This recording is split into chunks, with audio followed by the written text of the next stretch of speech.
Shalom Bapak Ibu Saudara yang terkasih di dalam Tuhan. Bersyukur kalau kita kemarin boleh menjalani doa puasa hari yang pertama. Kita akan memasuki doa puasa hari yang kedua dan kita akan belajar satu tema, kekuatan di tengah pergumulan. Lukas 22 ayat 43 sampai 45. Kemarin kita belajar bagaimana di dalam hidup kita harus melakukan kehendak Bapa. Tapi kita bersyukur karena kita punya Tuhan yang akan menolong, menyertai, dan Dia pun mengatur hidup kita. Dia akan memampukan kita untuk bertahan, seperti Kristus yang juga bertahan dan Dia taat untuk melakukan kehendak Bapa. Kita pun harus belajar untuk taat. Tapi di tengah segala hal yang kita boleh lakukan di dalam ketaatan itu, tentu ada masanya di mana kita merasa hidup begitu berat. Mungkin kita merasa ada titik di mana kekuatan kita seolah sudah habis. Di mana kita merasa mungkin keadaan sudah begitu berat. Dan sebagai manusia bukan hal yang mudah untuk kita bisa tetap bertahan. Satu hal yang Yesus juga alami ketika dia menjalankan ketaatannya kepada kehendak Bapa. Di bagian ini ditunjukkan satu pergumulan Yesus yang begitu berat.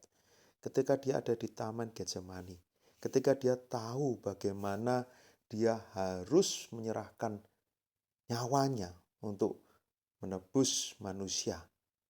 Lukas 22 ayat 42. Ya Bapakku, jikalau engkau mau ambillah cawan ini daripadaku, tetapi bukanlah kehendakku melainkan kehendakmu yang terjadi. Dia tahu waktunya sudah semakin mendekat. Sebagai manusia sepenuhnya, Yesus tahu ini bukan hal yang mudah untuk dijalani. Dia pun mengalami satu pergumulan sebagai manusia. Dan ini puncak pergumulannya sebagai manusia. Di ayat yang ke-44, sebelum nanti dia mengalami kematian di kayu salib. Tapi saat ini pergumulannya untuk ada di dalam kehendakku atau kehendak Bapa. Ayat 44, ia sangat ketakutan dan makin bersungguh-sungguh berdoa. Peluhnya menjadi seperti titik-titik darah yang bertetesan ke tanah. Satu pergumulan yang sangat berat. Dan di dalam pergumulan ini, dia di dalam ketakutannya, apa yang dia lakukan? Dia sungguh-sungguh berdoa. Di dalam ketakutannya, di dalam keadaan yang lemah sebagai manusia, dia datang mencari Tuhan. Di ayat 43, maka seorang malaikat dari langit menampakkan diri kepadanya untuk memberi kekuatan kepadanya. Bagian ini tentu juga bukan kebetulan. Ketika dikatakan ada malaikat yang hadir, ini adalah kekuatan dari atas, kekuatan dari Tuhan, kekuatan dari surga itu yang diberikan kepada Yesus yang saat itu menjadi manusia. Yang dia sedang ada di dalam kondisinya yang begitu lemah sebagai manusia. Kekuatan dari atas diberikan, kekuatan dari Allah diberikan, supaya Yesus boleh mendapatkan kekuatan itu untuk melakukan kehendak Bapa. Saudara, satu hal yang indah yang kita bisa lihat. Di dalam keadaan kita yang paling berat pun, Dia akan memberikan kekuatan. Tapi yang harus kita lakukan, di dalam keadaan itu juga, kita boleh datang berseru kepada Tuhan.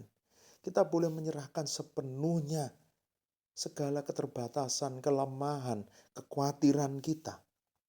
Supaya kekuatan Tuhan itu yang memenuhi hidup kita. Mungkin di tengah segala kegelisahan, ketakutan, kerentanan kita.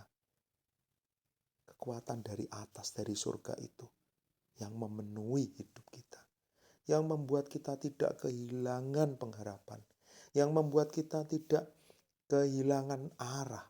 Bahkan yang membuat kita boleh kuat dan tidak berjalan di dalam jalan yang lain dan menjauh dari kehendak Bapa. Biarlah kita bisa sungguh-sungguh melihat di dalam keadaan yang berat pun kita tidak pernah ditinggalkan sendiri. Yesus di dalam pergumulannya ini, Allah pun menguatkan Yesus.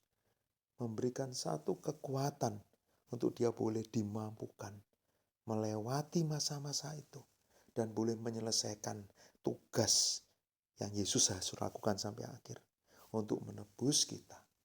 Saudara, ketika Yesus pun taat sampai akhir di dalam kekuatan Bapa, semoga kita pun juga boleh terus kuat dan kita boleh terus ada di dalam pertolongan Tuhan. Saat ini apa yang sedang kita rasakan? Apa yang sedang menjadi ketakutan kita? Apa yang sedang kita gumulkan? Bahkan mungkin seolah saat ini kita sangat tidak berdaya di dalam kehidupan iman kita. Mungkin saat ini kita hanya bisa berlutut di hadapan Tuhan. Mungkin kita hanya bisa menangis di hadapan Tuhan. Mungkin kita hanya bisa melihat kepada Dia di dalam kerendahan kita. Tuhan, aku sudah tidak sanggup, aku tidak bisa berbuat apa-apa. Biarkan kuasa Tuhan itu yang bekerja di dalam hidup kita. Biarlah kita sungguh-sungguh melihat Tuhan pencipta kita, penebus kita. Tuhan yang sama bersama dengan kita. Akan menunjukkan langkah kita. Akan menopang kita. Akan menuntun kita hari demi hari. Di tengah perjuangan untuk hidup taat. Melakukan kehendak Bapa. Semoga kita bukan menjauh dari Tuhan. Dalam keadaan yang paling sulit pun. Teruslah datang kepada Tuhan. Teruslah berharap kepada Dia. Ambil waktu untuk boleh terus datang kepada Tuhan. Ambil waktu untuk boleh menikmati waktu-waktu pribadi dengan Tuhan. Dan lihatlah kekuatan yang kita bisa dapatkan. Kekuatan, karena kita tahu kita punya Allah yang begitu setia. Yang tidak pernah meninggalkan kita. Dan akan terus menopang kita. Mari kita mengambil waktu untuk berdoa. Hal apa yang saat ini menjadi pergumulan kita yang berat? Apakah saat ini mungkin Bapak Ibu Saudara sedang mengalami keadaan yang tidak mudah? Datanglah kepada Tuhan. Berserulah kepada Tuhan. Nyatakan isi hati saudara kepada Tuhan. Bukan datang dengan kemampuan dan kekuatan kita. Tetapi di dalam segala kelemahan kita. Datang dan berserulah kepada Dia. Ambil waktu tenang, berserulah kepada Tuhan.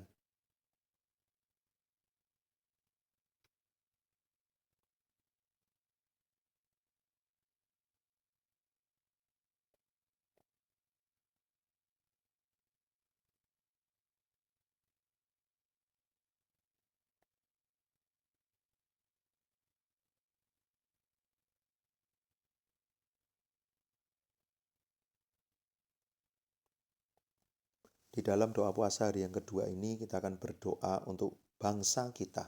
Kita bersyukur untuk perhitungan suara yang sudah selesai sehingga ada presiden, wakil presiden yang sudah terpilih.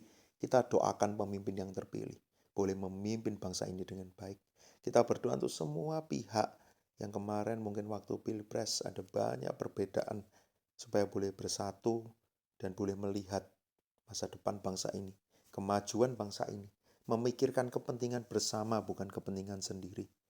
Kita berdoa semua warga Indonesia, rakyat Indonesia juga boleh menjadi warga yang taat, yang mau mengikuti segala hal yang sedang diperjuangkan oleh pemerintah, yang mau juga tunduk, karena kesejahteraan bangsa ini juga kesejahteraan kita. Berdoa untuk perekonomian yang saat ini mungkin juga masih berat, termasuk untuk kehidupan jemaat di dalam pekerjaan. Kita doakan supaya perekonomian ini juga bisa segera pulih. Kita juga doakan untuk situasi keamanan dari bangsa ini. Mari kita berdoa untuk bangsa ini.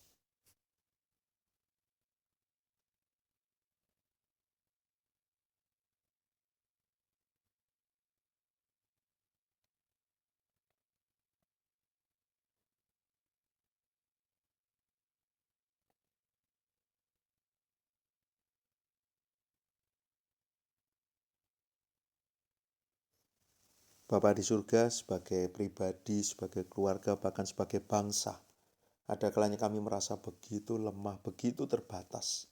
Mungkin kami merasa terpuruk, merasa begitu berat.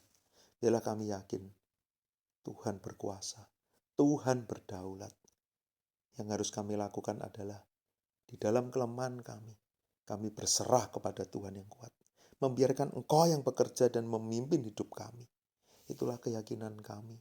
Tolong kami, tolong keluarga kami, tolong bangsa kami. Kami perlu belas kasihan Tuhan. Di dalam nama Tuhan Yesus kami berdoa. Amin.